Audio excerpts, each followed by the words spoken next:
right, welcome to episode 30 of iCast Record, the Silverspire Games podcast where wizards release new games and worlds.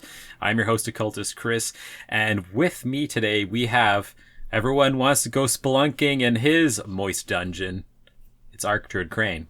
Oh, that's bad. This is my least favorite episode already. And be extra careful of his rock hard Tomb of Annihilation. Okay, now never mind. I flipped it around. That was a good one. This is a family-friendly episode for the family-friendly game. We're talking about Dungeons and Dragons. What are you thinking about?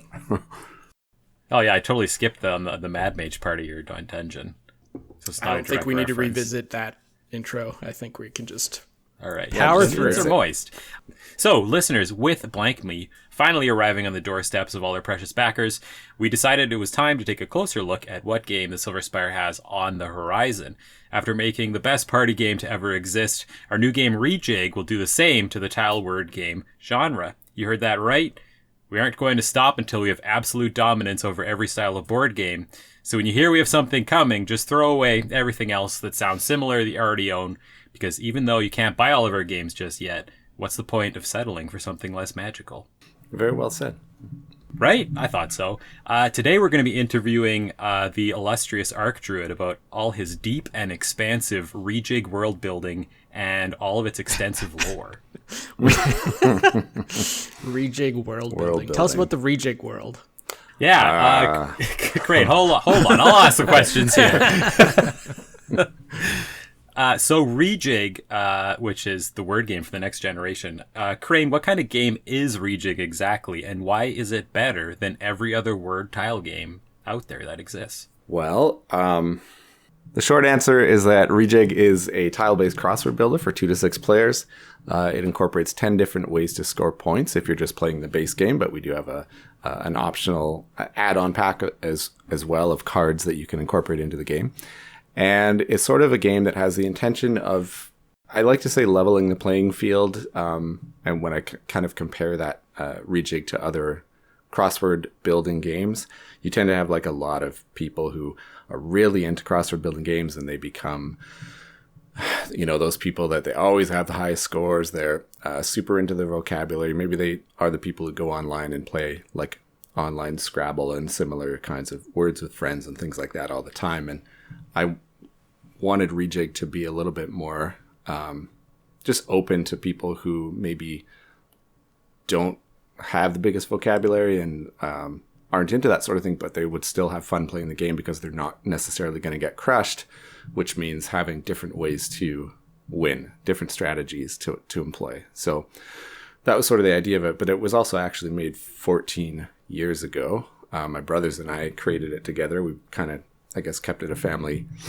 game and a family secret until Silverspire Games came around, and this is our opportunity to finally get it out there. So it's been, I guess, in testing for a very long time.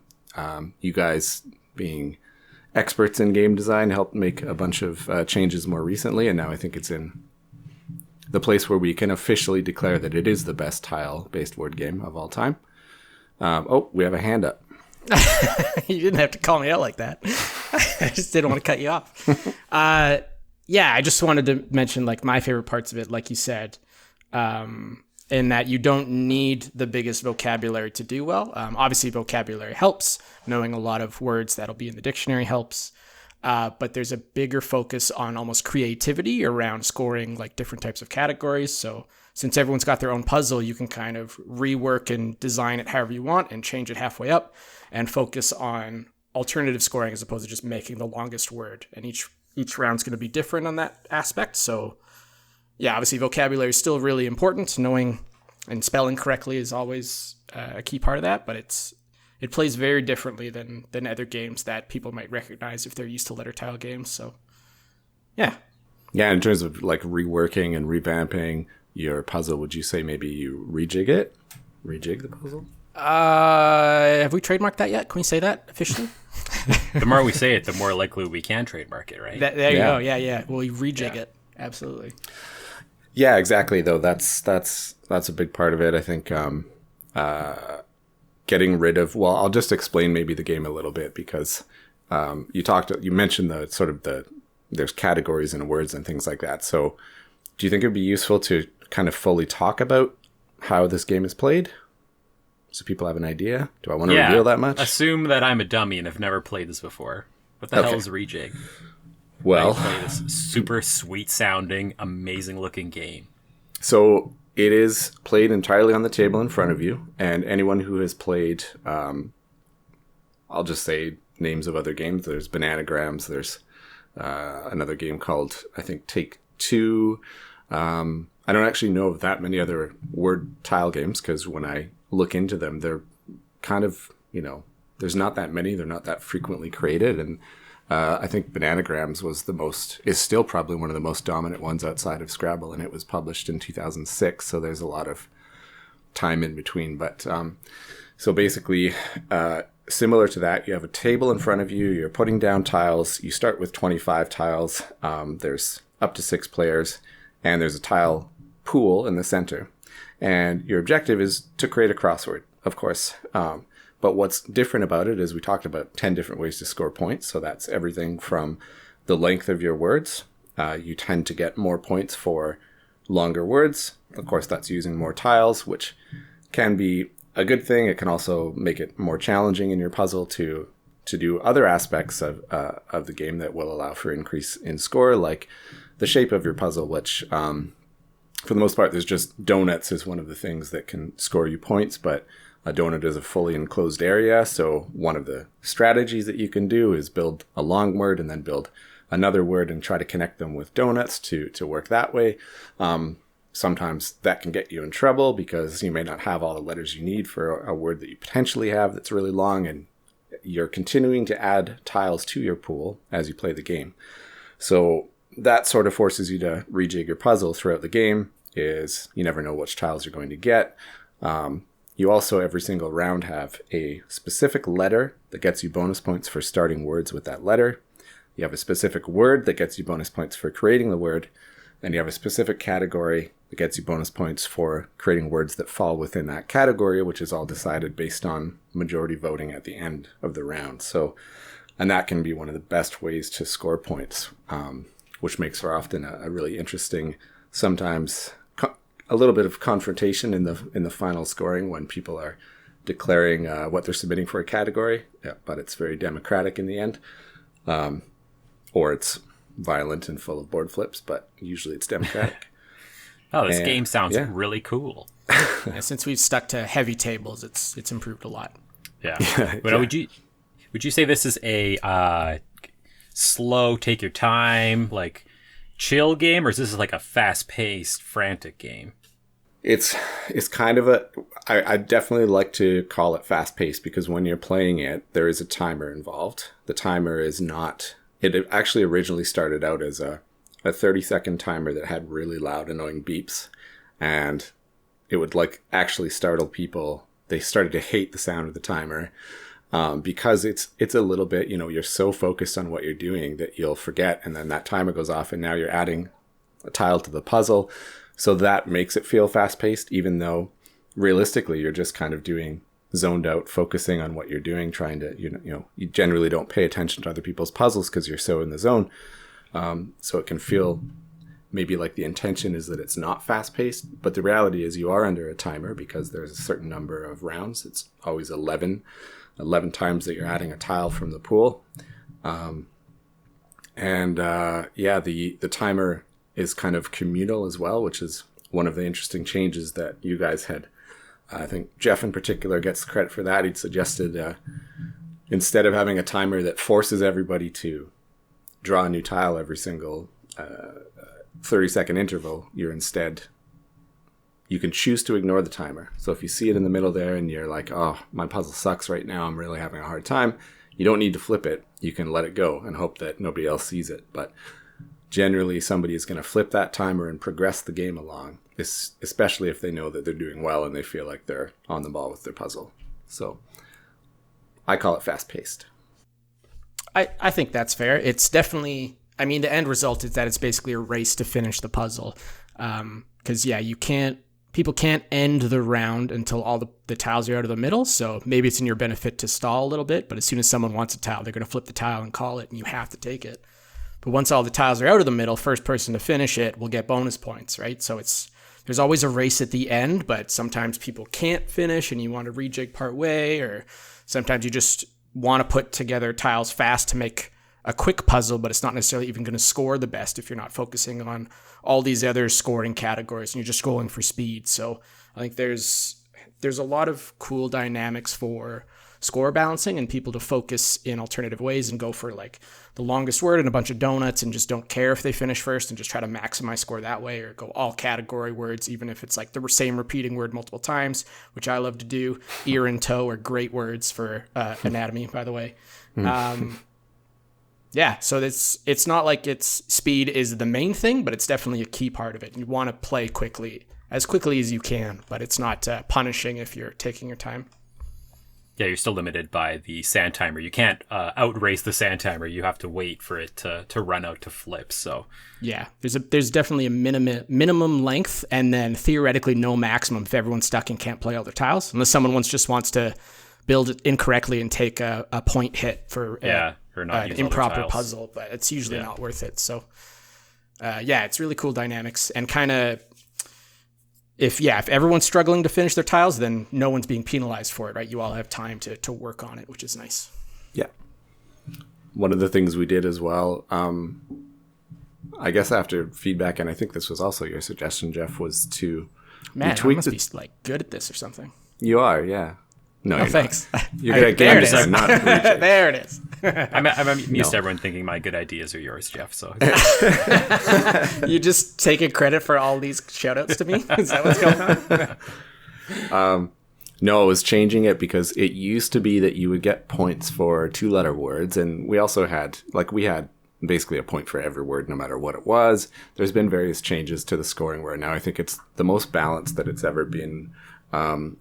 And that's one of the comparisons I make to Scrabble, where Scrabble's a great game, but it's a different kind of game, and it's very slow paced, and you're limited. You're not really trying to make big words, because as far as I remember, I haven't played Scrabble in a while, but I think you get your 7 tiles or something like that you work with, and you're adding to the board, and you never have more than that. And what Scrabble ends up being sometimes is a battle for, okay, this person had an X and it's worth a lot, or Y, or whatever, a difficult to use consonant that they throw in on a triple letter score, and that gets them 50 points. And I didn't want this to be a game that first of all relies on a board or relies on specific placement.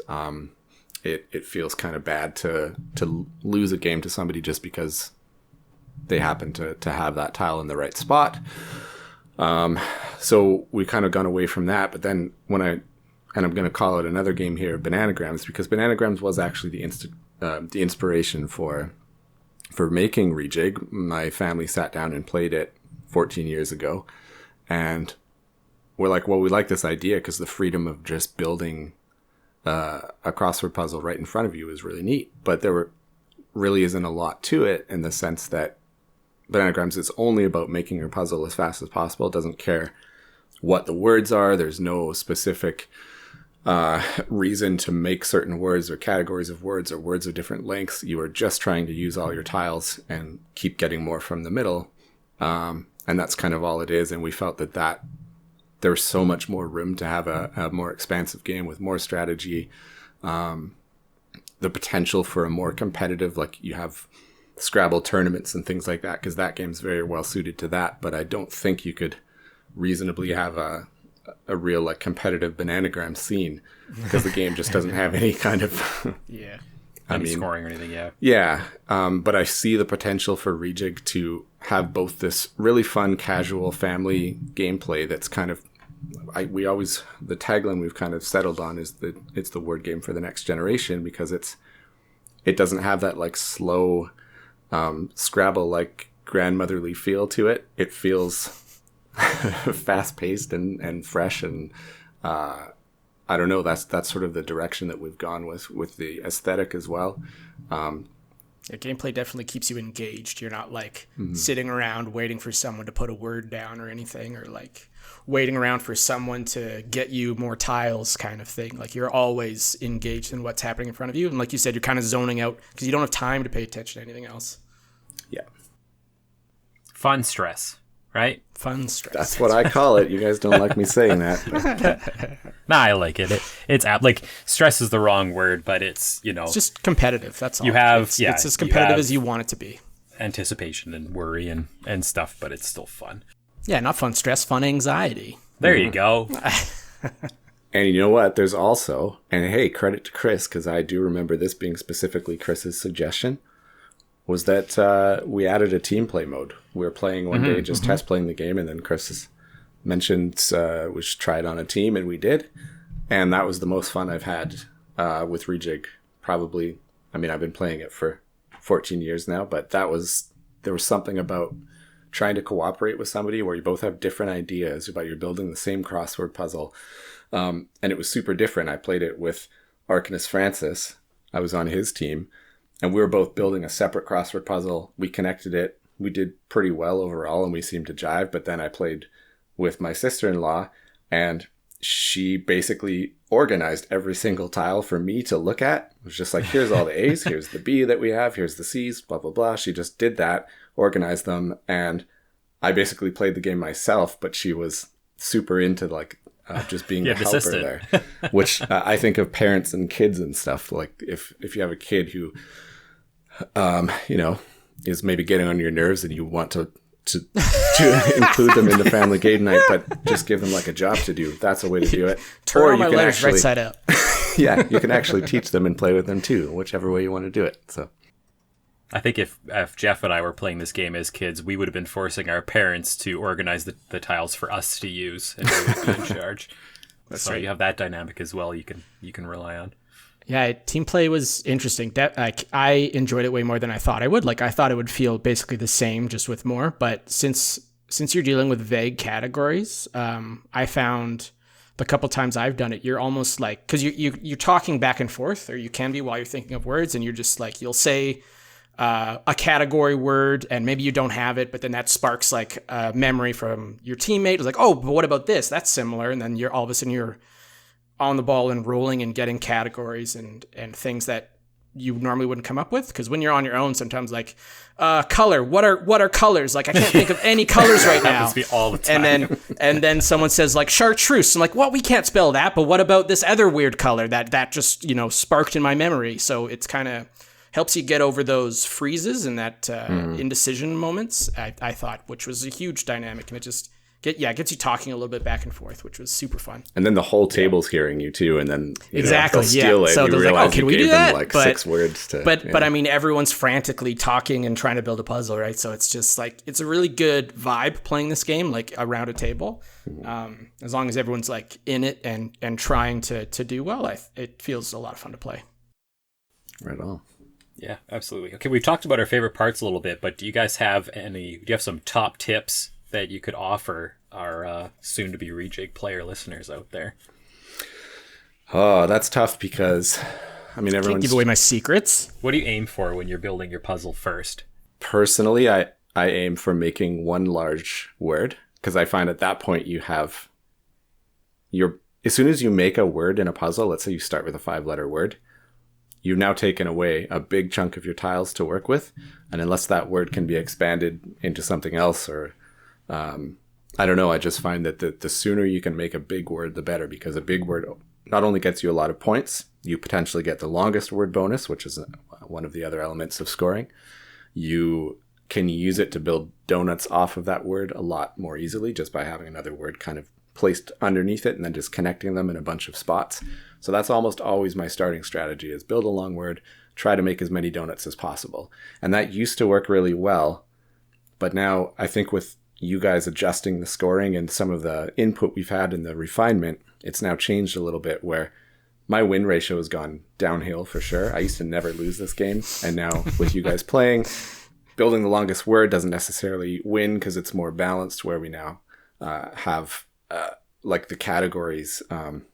Categories tend to be like the highest scoring thing if you do it right, but they're also the most potentially, you can have Like the other players are score. judges, so they may not want you to win. And if you, it's a majority vote, so you have to look around the table and you're at their mercy, they're at your mercy too. We might end up having an official if there was a competitive element to this at some point, official categories and official words that are accepted as part of the categories. But for now, the fun of it is the democracy at the end. But anyway, that's my strategy. Long word, donuts. That's how I go. That sounded like a very accusatory strategy halfway through there. I used to win all the time, but because of you guys. Because we made the game better, now I don't win as much. That's how we know we're making the game better. The more Crane loses, the better Rejig gets. Yeah. I think you hit kind of the main points. Going for a long word, or specifically, like you said before, a donut is an enclosed space. So think of like a 3x3 tile box with a hole in the center, or filled, but that's kind of the smallest it could possibly be. But it could be weird like Tetris shapes as long as it's totally enclosed on all corners. So one strategy you can do is have like 2 5-letter words, for example, in parallel. And since it's 5, you can have them connected on both ends. Like say you have 2 horizontal 5-letter words, you can connect them vertically on both ends and once in the middle. So you've got 2 5-letter words, you end up with 3 3-letter words and 2 donuts out of that. That's like a great starting point to work off of. And if you can do, a 5 or a 6 or a 7 instead of a 5-letter word, then all of a sudden you've got different branches you can work off of. One thing I struggle with sometimes is I'll try to do like the Windows logo where it's like 3x3 donuts except all 4 in a square. And then I'm like, great, it worked. And it's like, I have nothing I can build off of in this. There's no open edges anywhere. And I'm like, that really sucks. Yeah. So there's lots of kind of balancing there. And like you said, categories are really important as well. If you can, depending on what the category is, and there's some player choice there as well, you can potentially do a bunch of repeating things, which is good. But in general, I try to vary it. It kind of varies round by round depending on the category and the word, and seeing if you can just instantly make the jig word is always a good way to do it as well for bonus points right off the bat, to see if you have those tiles. The jigs that change every round, sometimes they get overlooked a little bit. So I should say sometimes I overlook them a little bit because I get so hyper-focused on making a long word. And then that's where like at the end of the game, I'll realize I could have made the jig word. I also had like 7 A's, which happened to be the jig letter. And I could have got so many points off of that, but because I happened to ignore it this time around, and then that triggers me for the next game to actually pay attention to it. So, and actually on that note, I should mention with Rejig being, there's a lot to think about during the game, and I think that's why the core game in and of itself is sort of where we're leaving it, where you've got 10 ways to score. It's already a pretty robust scoring system. But I wanted to just mention that we do have the add-on pack of cards, and the cards allow you to, they kind of pre-assign. Normally in the game, you get to choose your jig letter, jig word, and jig category every round. And there's some suggestions for how to do that. But the add-on pack is a pack of cards that does that for you. And then on the other side of the card is a modifier to the game. So an additional way to adjust the scoring to make it even more interesting and different every time you play. And so one example of that would be, and it kind of speaks to how we want it to be a level playing field. One of the jig modifier cards might say, this round, 5-letter words are worth twice as much, for example. And so suddenly, well, I might normally be trying to make long words, and there's still a bonus for having the longest word. Somebody else who just traditionally plays more, I'm just going to make whatever word comes to mind. A lot of them are 5-letter words, and they just branch them off of each other. That would be worth a lot of points in that situation. So it's one more way to play your puzzle. There's all kinds of different, even shape variations. One of the cards, you get bonus points for how tall your puzzle actually is vertically. It's my favorite one. So yeah, you're actually trying to build like, okay, I just have a 2-letter word this way, and then a 7-letter word down, a 2-letter word branching off of that, and you're trying to just make it as tall vertically as possible. That sounds like hell on the table. That's the best part, is like you start getting into each other's puzzles. Like, get out of my way. Building a tower. That's hilarious. Yeah, it's a fun time. All right, I have 2 super competitive top tips. Well, one really. One's just normal. So have you ever won this game? How competitive can it be? Yeah, that's why I skipped over you. I was like, he doesn't have any competitive tips. Listen, I am currently unconfirmed the best Rejig player in the world. So anyways, If you have a jig letter, if you have the jig letter tile, always put it on a corner. So ideally you can go horizontal and vertical from it and score that twice. And if you can, then you can either turn that into a donut or you could ladder it off if you get even more of the same. Like Jeff's like a toe ear toe situation. If you can like keep sliding those around. The other thing is when you're looking, and I feel like no one does this but me, but there are ranges for number of letters in a word. So like, 3 and 4 is the same amount of points. 5 and 6 is the same amount of points. So you always want to try to hit the first, those odd numbers. Hit the first number in each category. And it doesn't really benefit you to waste a tile on the second part or the end part of that category, right? If you're headed for competitive points, just always hit the bare minimum. That's what you want to do. Where that especially comes up is S's too, right? Because it's usually pretty easy to pluralize things. But if you're turning a 5-letter into a 6-letter word, I mean, sure, you get rid of a tile, so maybe there's a help there, or it lets you start off of an S, but you're not actually getting more points for that word. So you might want to try to find a 6-letter word that you can turn into a 7, since the new point category started odd numbers. So you're trying to make an odd number instead of the even. Yeah, and using that S to the inverse of using the letter tile to start the words horizontally and vertically, use the S to end the words that are horizontal and vertical together so that you get double use out of that S at the end of those words. That's good. Those are my top tips. Yeah. That's why I'm the best Rejig player in the world. Theoretically. Theoretically, yes. Unconfirmed. Unconfirmed. But the more we make Rejig better, the more likely that is to be true. The more we all have a chance. Train worse. Yeah, exactly. All right. Well, great. Where can people find out more about Rejig? Well, we do have rejig.silverspiregames.com is the website right now for Rejig. There is a link on there that will take you to our Gamefound page directly, where we will be crowdfunding the game in the near future. Right now, our goal is 2024. We just can't commit to that currently. Still wrapping up fulfillment for Blank Me. We've got a few things going on this summer with promoting Blank Me and stuff like that. But hopefully 2024 will be the launch. And yeah, Gamefound, if you do follow the page now, which would be really helpful to us, it helps drum up some interest, you'll get the card pack add-on automatically as long as you're pledging for the core game. And I think the card pack add-on will add a lot of depth. If you end up liking Rejig, you'll probably want to have that anyway. So definitely following now is worthwhile. Yeah, if you have anyone who's indecisive about things in your family, definitely pick up the card pack, because it just takes that indecision out of the way for you and just sets up the game nice and easy. And then you get the added benefit of having the mods on the back to switch your game up. And you can use them or not. It's up to you, right? It's kind of interchangeable both ways. You can assign your own jig categories and just use the mod, or you can not use the mod and just use it to give you categories. Like, totally fine. Yeah. Another genius innovation from Silverspire Games. Yeah. Yeah, I'm pretty sure we're the first result when you search Rejig. I could be wrong on that, but like you said, either way, silverspiregames.com will link you to the Rejig website, or if you search Rejig Silverspire Games, will get you there too. Yeah, find us on Gamefound. Yeah. All right, well, does that wrap everything up here? Did you say so. The jig is up? Oh yeah, we got the fun catchphrase at the end. The jig is up. And I've been trying to get the jig is on when you start it, but I hate that so much. The jig is on, the jig is up. But I like those. I hate the jig is up because it means I have to stop.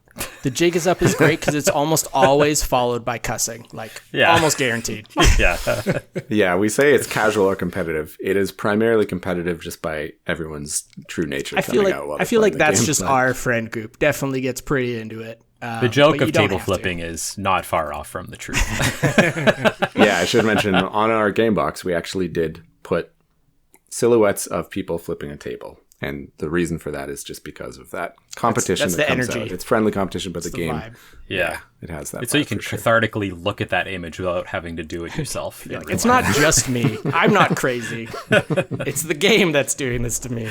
Yeah, I love the phrase "the jig is up." I just hate it when Jeff says it and I'm not finished the puzzle. I feel like I almost never say it, or if I do say it, you should just laugh at me because I probably spelled something wrong and I get minus points. Every time I finish first.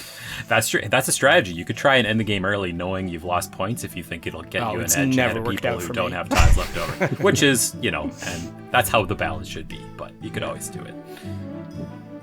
All right. Well, listeners, if you have comments, questions, or components, contact us at icastrecord@silverspiregames.com. Thanks for listening. And check out the show notes below for the links to join us, to follow our Gamefound, join us on Discord, everywhere else you can find us online. We will see you next time. And remember, all opinions and conclusions on iCast Record are based on diligent wizard research and magical fact. As wizards, we may not have a sense of right and wrong, but we are definitely always right.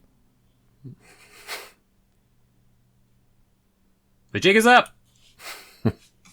Gamefound, huh? That's what I heard. Gamefound. Find us on Gamefound. Find us on Gamefound.